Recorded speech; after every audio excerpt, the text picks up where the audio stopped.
kesempatan kali ini saya akan membagikan refleksi pembelajaran tentang wawasan kebangsaan, nilai-nilai bela negara, serta bagaimana kita menganalisis isu-isu kontemporer dan membangun kesiapsiagaan dalam bela negara. Video ini merupakan bagian dari learning journal sebagai bentuk dokumentasi proses pembelajaran dan pemahaman saya terhadap pentingnya membela negara di era modern.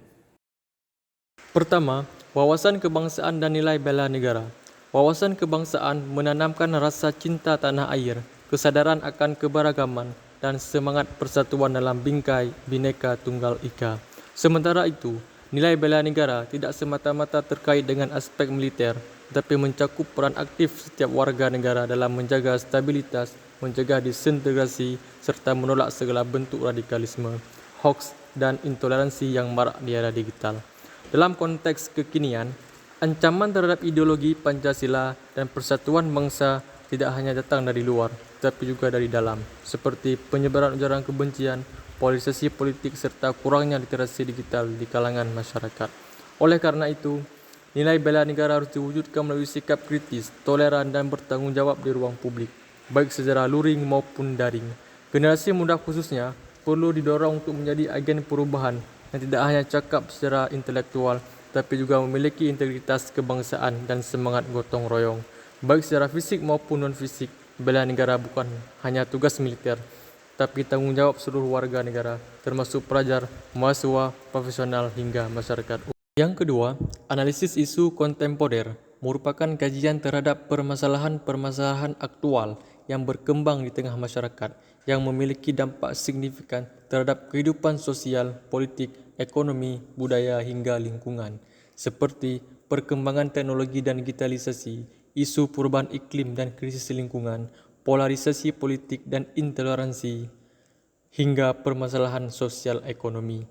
Dengan semakin kompleksnya masalah-masalah yang dihadapi, analisis isu kontemporer menjadi sangat penting sebagai dasar pengambilan kebijakan yang tepat dan strategis. Pendekatan yang digunakan harus holistik, partisipatif, dan berbasis data, agar solusi yang ditawarkan benar-benar menjawab kebutuhan masyarakat dan menjaga keberlanjutan masa depan bangsa.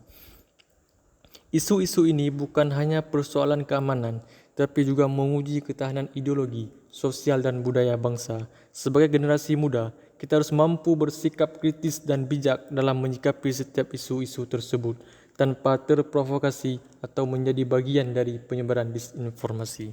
Ketiga, kesiapsiagaan bela negara merupakan wujud konkret dari tanggung jawab setiap warga negara dalam menjaga keutuhan, kedaulatan, dan kelangsungan hidup bangsa dan negara. Dalam pengertian luas, bela negara tidak hanya berarti kesiapan fisik untuk menghadapi ancaman militer atau serangan dari luar, tetapi juga mencakup kesiapan mental, intelektual, spiritual, dan sosial untuk menghadapi berbagai tantangan zaman, baik yang bersifat tradisional maupun non-tradisional. Kesiapsiagaan bela negara juga berkaitan erat dengan kesadaran kolektif dan komitmen bersama untuk mengamalkan nilai-nilai Pancasila dan Undang-Undang Dasar dalam kehidupan sehari-hari. Ini mencakup semangat persatuan dalam keberagaman. Kesiapsiagaan bela negara harus dibangun sejak dini melalui pendidikan karakter dan wawasan kebangsaan di sekolah, kampus, serta lingkungan keluarga. Pemerintah juga memiliki tanggung jawab untuk menciptakan ekosistem sosial politik yang stabil, adil, inklusif, agar setiap individu merasa memiliki peran dalam menjaga dan membela negaranya. Sebagai penutup, saya menyadari bahwa membela negara bukan hanya tentang angkat senjata, tetapi bagaimana kita menjaga identitas nasional, berkontribusi positif, dan terus belajar menjadi warga negara yang cerdas, kritis, dan peduli. Mari jadikan bela negara sebagai bagian dari kebiasaan kita sehari-hari. Terima kasih telah menyimak learning journal ini.